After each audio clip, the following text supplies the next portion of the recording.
Hello everybody, my name is Brian and I'm in Toronto, and I will start this video with a disclaimer or a warning, something like that. My channel is normally devoted to music, notably vinyl records, occasionally compact discs, so this video is going to be radically off topic. So for that reason I unchecked that box in YouTube Studio which would normally push this video to people's feeds or alert them that it's been published. But if you're in the so-called vinyl community and you find this video, feel free to watch it or feel free to go on to something else. On the other hand, if you are here because of the topic, which is celiac disease, this may be the only video I ever make on celiac disease. And I'm making it because I recently spent with the family 2 weeks in Italy. If you go back, the last 4 videos, or 4 of the last 5 videos I posted were about Italy. 3 had some sort of scenery, some videos, some photos, but there was a record store component in there, so if you're interested. But really this is a completely different topic for this channel. And I have celiac disease. It is an autoimmune disorder caused by gluten, the protein found in wheat, rye, barley, and oats. In Canada we always include oats, and if I remember I'll try to say why. Now I'm a member of a number of groups that are on Facebook that are about celiac disease or celiac travel and that kind of thing. And I knew ahead of time that Italy was a recommended place to go because it accommodates people with celiac disease very well. Now, I have been to Europe before. I've been to France, I've been to Belgium, Netherlands, Switzerland, I've been to the UK, and I managed to, find something to eat in all of those places. But I will say it was much better in Italy. So I guess it's called the too long didn't read version of this video is Italy is amazing for gluten-free food and for celiac disease. So you could stop the video right now, but if you want to, but I have a couple things to say that you may find interesting, and it may be interesting to you if you don't live in Canada and you're thinking of coming here, because I will say something about Canada as well. And I live in Toronto, which is obviously the largest city in Canada. So I don't really want to say anything about celiac disease because if you have it, you already know what it is. But it was funny the other day, I was just thinking about this because my memory is that the history of it dates back all the way to the 2nd century in some way or another. But it wasn't until 1952, I guess, that gluten was identified. Although they knew wheat before then, gluten was identified. And I've had people tell me that the cause is glyphosate, which is the ingredient in the herbicide Roundup, which I find interesting because that product wasn't developed until I think 1974, and yet we knew years before that about celiac disease. So I find that funny, and I was thinking about that because I think there's still a feeling that this whole gluten-free diet thing is new, and for many people it is, but it's one of the things I've been thinking about because there's also a pushback against it, which I find really interesting. So there is a feeling that it's a fad diet. There are people who follow this diet just because they think it's healthier. I don't know if that's true or not. And then there are people who genuinely need to eat gluten-free food like me. But there is a pushback against it, which I find really irritating. And just to give you an example, Jimmy Kimmel, I like his show. I think he's a funny guy. I think he's probably an intelligent guy, but he just can't stop himself from making jokes about gluten, which drives me crazy. It just makes this, I know I'm struggling for words here, but I think it just sort of encourages other people to make jokes about gluten. And it comes up from time to time, and sometimes it's funny and sometimes it's not. But for him, I find it particularly weird because he has a child with a serious medical condition, and this is a serious medical condition. There are people who follow the diet just because, and maybe they're a bit flaky, who knows. But I think that we owe those people some sort of praise, because I don't think we'd have the variety of gluten-free foods in Canada if it weren't for people who follow a gluten-free diet. I just think there would be not enough people to make it worthwhile. And I think the same is true of restaurants. I don't think we'd have as many options if it weren't for them. So yeah, maybe it is a fad diet. I remember reading a post I might have been on Facebook many years ago about some DJ who said that at Halloween he was going to give all the kids extra gluten, like it'll man them up, right? And I always wonder, I always compare it to something like, although celiac disease is not an allergy, would you say the same thing to a kid who said they had a peanut allergy? I don't think you would. Like, here, have a bag of peanuts, you have a peanut allergy. It just doesn't make any sense, and I find it really frustrating and kind of ridiculous, but well, I guess that's where we are right now. That is not the case in Italy, as far as I know. But I don't speak Italian. I don't watch Italian comedy, so who knows? But personally, I was diagnosed almost 25 years ago, and it was a really interesting experience because I finally had an answer as to what was wrong with me, and I was really grateful for that. At the same time, though, I was faced with this daunting chore of, how do I live the rest of my life without eating gluten? And I remember going to a grocery store fairly early on after my diagnosis, and looked at the ingredients of pretty much every product I could find. I went through the entire baked goods section. Nothing was available that didn't have gluten. I walked down the packaged aisle sections, and many things had gluten. And worse than that is that many things were the ingredients were written in such a way that you couldn't tell if it was gluten-free or not. So that was really irritating. The good news is that now it's much better. So back then I had to go to health food stores to find gluten-free pasta or gluten-free bread, and the bread was awful, inedible, I would say. If you toasted it, it might be okay, but it was never frozen. You bought it and it was moldy the next day. It was just terrible. And the pasta was, it is what it is. But there was, so that store, there was a specialty food shop in the hospital for sick children I used to go to. And gradually we've had more gluten-free foods available in mainstream grocery stores. So the ones we go to, there's definitely a section. Now, some stores have a gluten-free section and some have a health food section, which causes some problems because there will often be gluten-free pasta right next to pasta made with spelt. Apparently that's a health food thing, spelt pasta. So it is weird to have them mixed together.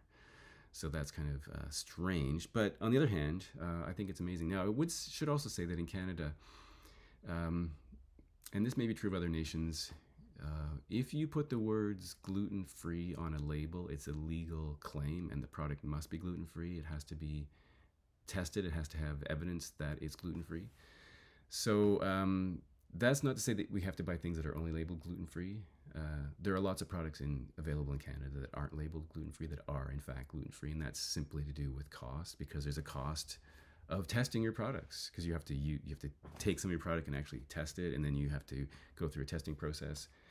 So it's kind of weird because you'll see potato chips that are labeled gluten-free and other ones that are not labeled gluten-free, but both are probably gluten-free. So you have to learn how to read the labels. The good news is that now in Canada, with the food labeling legislation that came in a few years ago, maybe it's more than 10 years ago now, you cannot hide priority allergens in food. So they all have to be declared. So you'll never find gluten hidden in a product, with some possible exceptions. And the main one I'll just mention is that if you go to the cereal aisle and you find a cereal that's possibly made with oats or corn flour or rice flour, that actually may or may not be gluten-free. So the recommendation is you look for a gluten-free declaration on those, because it is possible there is contamination or contact with gluten-containing grains from cultivation. In fact, farmers' fields may not be, oat field may not be entirely oats. There might be other products in there. Or in the milling process, it might have come in contact with gluten-containing products. So that's an exception, but generally speaking, there's other kind of gray areas, but generally speaking, allergens and gluten cannot be hidden in products in Canada, which transformed my life a lot. Like, it was, when that happened, it was just so much easier, because we'd be phoning companies to find out what's in things, and often they weren't sure because they had ingredients of ingredients, like so they would buy natural flavoring, and natural flavoring may have had malted barley in it, or maybe the spices came in contact with something. Maybe there's a filler or some sort of other thing in food that had gluten in it, so, or a binder or something. So those were all problematic. So that's clear now, and gluten has to be declared on the label. So that is amazing. Now, when I was diagnosed, the prevalence in Canada, I believe, maybe even North America, was thought to be, I'm pretty sure this is right, 1 in 10,000 people. So the feeling was that 1 in 10,000 people had celiac disease, but not everyone knew they had it. So the rate of diagnosis might have actually been less than that. At the same time, in Italy and Ireland and maybe other parts of Europe, it was thought that the prevalence was 1 in 300. So you can see that they've already had this many, many years of dealing with celiac disease, accommodating people with celiac disease, much more so than in Canada. So I think that's one of the reasons why Italy is so far ahead of the curve in celiac disease and gluten-free products. So I will mention restaurants in Canada before we cross the ocean to Italy, and just say that I find eating in restaurants really frustrating in Canada, because in Toronto there are several gluten-free restaurants, and you can go there and you don't have to worry about anything. You just sit down, you order something, you eat it. Even then, I say, I tell them I have celiac disease, but there's never been an issue because, they're totally gluten-free. That's amazing. Other restaurants are a little more challenging. Back when I was diagnosed, I would say something to the waitstaff like, "Are you familiar with gluten?" And either they were or they weren't. I remember having this amazing experience at a restaurant in Kingston, Ontario, where the waitstaff knew that, "Oh, you can eat this, this, this, and this, and don't eat that, don't eat." And that was astounding. I'd never had that before. So here, it's a little frustrating because there are restaurants who have, they'll say something like, please alert your server if you have an allergy. They will say, we have a gluten-friendly menu, or a gluten-smart, or a gluten-aware. Now, the term gluten-friendly, I just hate. I mean, what does that actually mean? It means it's friendly to gluten. No. Are you saying it's gluten-unfriendly? Are you saying it's gluten-free friendly? Gluten-friendly just drives me crazy. And you have to be careful with these restaurants, because there's a brunch place, and the information I have is that they will just put gluten-free bread, in a regular toaster. That's no longer gluten-free. You never know if your eggs are going to be cooked on the part of the grill where they just made a pancake. I mean, who knows? I worked in a hotel restaurant before, and we would stick the egg turner in the deep fryer and smear it all over the grill and cook eggs in that. That is not gluten-free because of the breaded products in the deep fryer. So you never know what's happening in these restaurants. Do they cook the gluten-free pasta in the same water that they use to cook regular pasta? Yeah, you have to ask all these sorts of questions. One time I was in a restaurant where they told me the French fries were gluten-free, and I said, "Oh, you have a separate deep fryer?" And she said, No, we put them in the same deep fryer, but by the time they're cooked, the gluten is destroyed." And that is just completely wrong.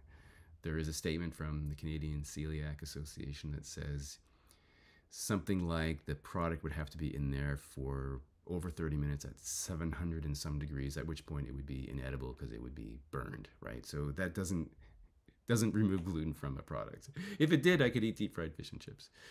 So that is the weird situation about restaurants, and I wish they were better at it. There's a restaurant near where I work that used to have gluten-free on the window, and they script it out and they put gluten-friendly because I guess they're worried that someone might sue them if in fact they got sick there. I worked for a place where we had a awards banquet, and I actually got an award, and I indicated that I needed gluten-free food. And when I get there, I'm looking. They had this weird stations where you could go and get food, and I asked where the gluten-free food was. He said, "Go to this one." So I go there, and the chef was slicing roast beef and then putting it on bread, and I realized that he's touching all the bread. It's not going to be gluten-free. So I said to her, "Well, that's not gluten-free." And then she asked me, "Do you have celiac disease?" And I said, "Yes." She goes, "Well, you didn't tell us you had celiac disease. Why? Like, when you go to a restaurant, you're often asked, is it an allergy or is it a preference?" Oh, it makes me so angry. It's not an allergy. I'm happy if people call it an allergy. At least they'll take it seriously. But a preference, why? It either is gluten-free or it isn't. It's not like Schrodinger's cat. Like, it's one or the other. So even where I worked, there was a cafe that had products made without gluten. And so I said, "Oh, they have gluten-free panini. That's fantastic." But they are put on the same panini press. So it's not made without gluten. It's made with gluten. You can't say it's made without gluten. So that is the situation in Canada. So I guess it's a mix of good and bad. Labeling is great. Restaurants are sometimes okay, sometimes not. And I guess you sort of get comfortable with which restaurants you think might be good ones. The other weird thing about living with this condition is when you're invited to a friend's place for dinner, because although I can say, gluten-free, I can give them suggestions, you never know, is their barbecue clean? Probably not. Have they just cut bread and they started making a salad and have crumbs on their... All these sorts of things with contact with cutting boards and surfaces and things they stir things with. In fact, I went to a place for brunch once, and he made gluten-free pancakes and non-gluten-free pancakes, but I watched and he interchanged the flippers, so he ended up flipping the gluten-free pancakes with the one he'd used for the... And it's like, at that point I couldn't eat anything. So there, it is a problem. And one friend said, "Is it okay if it touches gluten, or is it best not to?" I said, "No, it's best not to." Like, seriously. So before going to Italy, I was already aware from reading posts on various groups that celiac disease is taken seriously in Italy, that it's a kind of like a paradise for people with celiac disease. So I was really eager to go. And I should say first that we went to major cities like Rome, Florence, and Pisa, right? So if you're traveling to a small village off the beaten path, I don't know what the situation would be like there, but I would say everything was amazing. Let's talk about stores first, because we did cook at home sometimes, or where we were staying, and even the tiniest of grocery stores had a section of gluten-free food. And unlike Canada, it was gluten-free. It wasn't mixed in with other health food things. I looked at some of the meat products. They had prepared hamburger patties, which said gluten-free on them. There were breads, cookies, buns. It was pretty impressive. I have to say I was impressed by it. And these are in small stores, in similarly sized stores here. I don't think you would see that necessarily unless it was like a specialty kind of store. But, and restaurants were equally amazing. We spent the first night at a hotel in Rome before we took a train to Florence, and just sort of trying to get rid of jet lag. And so we ended up eating twice at the same restaurant in the hotel. And the menu didn't say anything about gluten-free foods, but I asked, and he said, I can make you gluten-free pasta. You know, my strategy in Canada, in Toronto, is not to go to an Italian restaurant, for one thing, because of, you know, pasta and pizza. And secondly, to look at the meat section. So I will often get a steak or pork chops or grilled chicken, something like that, that I know is probably going to be gluten-free. And then I'll ask the questions, right, about how it's made. So it was a little strange to me that he offered me gluten-free pasta when there were all these meat dishes. But he said, no, I'll make you gluten-free pasta, suggesting that the meat wasn't gluten-free, which I was a little surprised at. And when I tried to talk about, you know, I have celiac, he gave me don't worry, we know what gluten is. We know how to, you know, we can deal with it. We know celiac disease. There'll be no problems. It'll be gluten-free. So I had downloaded a restaurant card, and it turns out I never used it. And the funny thing is, just the other day I was reading a post of someone saying, can you recommend a restaurant card that I can take to Italy? And everyone said the same thing. You won't need one. And it's true, you don't need one. So I had pasta, and I didn't want to have pasta every day. And so at dinner, the same thing happened, where I said, what about the steak? No, I'll make you gluten-free pasta. I was like, what is going on? Do they think we don't know what good pasta is because we're from North America? Or are these things not gluten-free? So I said, okay, I'll just have pasta. So I had pasta carbonara. And, you know, it was fine, but I didn't want to have pasta every day, right? So that was the first weird thing. And that was a recurring theme in Italy, was pasta. It's like, oh. So the first night in Florence, we actually went to the banks of the Arno River, where they had a lot of, they were like small outdoor kind of restaurants with patio areas. And there were quite a few of them over a long period of time. You could walk for like 20 minutes and there would be lots of these places to eat. And as we walked through, I realized that I didn't think I could eat at any of them. But we finally found a place that looked like I could ask questions. And I went over and said, you know, firstly, do you speak English? And it turns out that pretty much everyone in Italy does, which is really amazing. And I said, look, I can't eat gluten. Oh, everything here is gluten-free. And then she said, there's this area here where we cut bread, but your food will not come in contact with this bread in this area. And I said, oh, great. So they had a lot of things that were done in the deep fryer even. So I had deep fried chicken kind of things, not like fried chicken, but something like that with French fries. And it was gluten-free. It was obviously breaded in something other than wheat. And she said, we have gluten-free beer.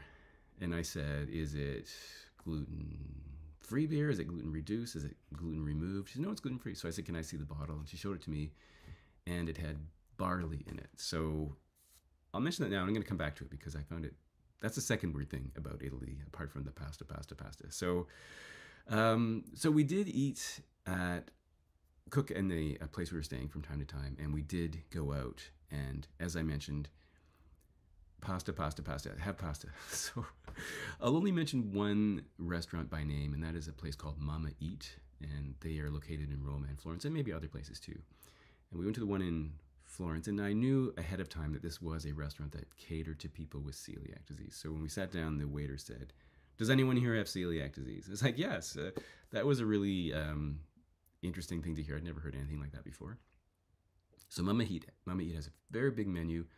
Everything on the menu can be made gluten-free. Not only that, they make it in a separate kitchen.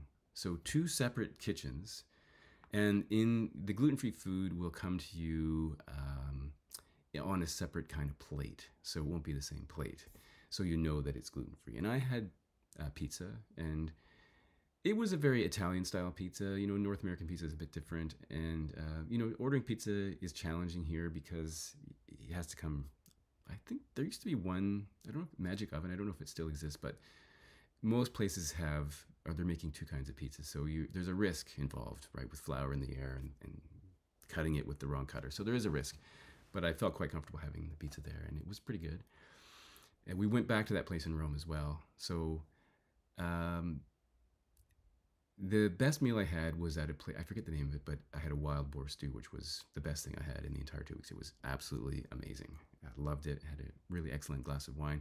A couple of times I had grilled kind of chicken, but I was kept being offered pasta and gluten-free beer. So gluten-free beer. I have to just say, Italy, for all its advances in dealing with celiac disease and accommodating people with this and providing gluten-free food and labeling and restaurants being so aware of it, this beer thing is really perplexing to me. In Canada, we have genuinely gluten-free beer that are made from grains that do not contain gluten. So you cannot put barley in a beer in Canada and call it gluten-free. I live in Toronto, as I mentioned, and there are a number of gluten-free breweries in Canada, but because of weirdness with the Liquor Control Board and maybe even interprovincial free trade, some of them aren't available here, which is frustrating. When I go to Quebec, I always bring a piece of luggage large enough that I can bring stuff back because I think there's better things in Quebec, but there's a lot, and they're not made with gluten. Now, a few years ago, I started to notice, and other people have noticed, so-called gluten-reduced beers or gluten-removed beer. One of them was from a company called Omission, and there's a company that makes a beer called Celiac, which is almost celiac. And I had an online comment exchange with that company called Celiac because they claimed they weren't marketing it to celiacs, despite the fact that the name is Celia. Like, we don't need another fake gluten-free beer. So what these companies do is they make beer in the regular manner with barley, primarily. Well, that's the major component, right? So barley. And then they add an enzyme to the product. And then they test it using something called ELISA sandwich array. Now, that is what they use to test food products. And the legal threshold for the definition of gluten-free food in Canada is less than 20 parts per million, right? So if it's under 20 parts per million, it's considered gluten-free, which is why sometimes in Canada, you'll see a product that says gluten-free, but it says may contain wheat. That is because it's been tested to be under 20 parts per million. But if you had a wheat allergy, you wouldn't eat it. So they run this test and they say our beer is less than 20 parts per million. And you might think, well, this is the same as a product that might say, you know, gluten-free. It might be under 20 parts per million. But the problem is that they know now that the test that they use doesn't work with malted beverages. In fact, it underestimates the amount of gluten. And the reason they know this is because they have done spectrographic analysis of so-called gluten-reduced beers and found that all of the gluten that was in there before is still in the product. It's just in smaller pieces. So the molecule they add, or the enzyme they add, fractures the gluten molecule and makes it smaller. But it's all there. It's still there. So some people drink it, and I don't know why they do. But in Italy, all I could find, I was offered gluten-free beer on more than one occasion, and it all had barley in it. It's just perplexing to me that for a country that is so far ahead of the curve on gluten, they have gluten-free beer. And there are people who post these comments. Like, I went to Italy, I had the most amazing gluten-free beer. Well, it's amazing because it actually is beer. It's not gluten-free beer. And, you know, some people are silent celiac, so they don't have any symptoms when they consume gluten. Other people are at different places in their healing journey. For me, almost 25 years, if I have gluten, I know I have gluten and I have a serious reaction to it. But in the first couple of years, it was just like a mild upset of my stomach, I guess. And I probably would have thought it was fine, right? But it's not. You're still doing damage to your body by ingesting gluten. And so people aren't doing themselves any favor. And they'll be, why can't we have this beer in Canada? We do not need another not true gluten-free beer in Canada. We need gluten-free beers, not ones that are not really gluten-free. It could be that in Italy you can't make beer without barley. Maybe, but you know, there's ways around that, and the ones I have really inventive ingredients. There's 3 companies in Quebec. There's a new one in Barrie that makes gluten-free beer from quinoa, so it can be done. And you know, the fact is, it's been so long since I had a real beer. I'm not even sure I know what a good beer tastes like. I had an IPA, a gluten-free IPA, and I had a friend of mine taste it because I didn't know if it was good or not, because I'd never had one. I'd never had an IPA before. So the constant refrain of "I'll make you gluten-free pasta" and the recommendation that I drink non-gluten-free beer are the two weirdest things about Italy that I would say. Very strange. But I will say that after like the first couple of days, I did look seriously at menus, but I didn't. I didn't after a while. I was like, I didn't pull out the restaurant card. I didn't look at the menu. I sat down. I said, "What do you have that's gluten-free?" And they tell me. And I didn't have to go into these details about do you how do you make it? Do you change the water? No, they know this, and I was confident they knew it from the conversations I had earlier in the week. In fact, at one place I went to, that we were looking at gelato, and I asked, "Is this gluten free?" And she goes, "We have gluten free cones." She pulled out a package of gluten free cones. Wow, so amazing. So I think they do a really excellent job, except for those two things. I didn't want to eat pasta twice a day every day. That's part of the reason why we ate at home, also to save some money. And I was trying desperately later in the week to try not to have pasta, although I did have the pizza. I was left to wonder what the knowledge base is beyond restaurants. So if I went to someone's house for dinner, would they be as comfortable with how to make things gluten-free as restaurants are? Unlike, when you go to someone's house at friends, you never really can tell what's going to happen or what they've done when they've made it. I went to, in fact, a relative once made something that I realized later had Worcestershire sauce in it, which wasn't gluten-free, and they just assumed that it was, right? So it was a minor amount, but it was still irritating to find that out. So no beer. In Canada, if I'm at a restaurant and I feel like something like that, I will often order a hard cider, but there didn't seem to be anything like that in Italy. And gluten-free beer in restaurants is actually hard to find here. Many places don't have it. There's a couple that do, but they don't really have it. And I'm frustrated with the beer store and the LCBO here because they just won't accommodate people. I asked to import stuff from Quebec and the price was just insane. So that's my gripe about Canada. But Italy, if you're thinking of going to Italy and you have celiac disease, you should have no issues whatsoever. Don't even worry about bringing a restaurant card. Amazing. Unlike my experience in the Dominican Republic, Italy was A+. I would definitely go back. I think it was amazing. If you're thinking of going, just go. What everyone says is true. It's actually a paradise for people with celiac disease. So that's it. Thanks for watching, and I'll see you in the next video.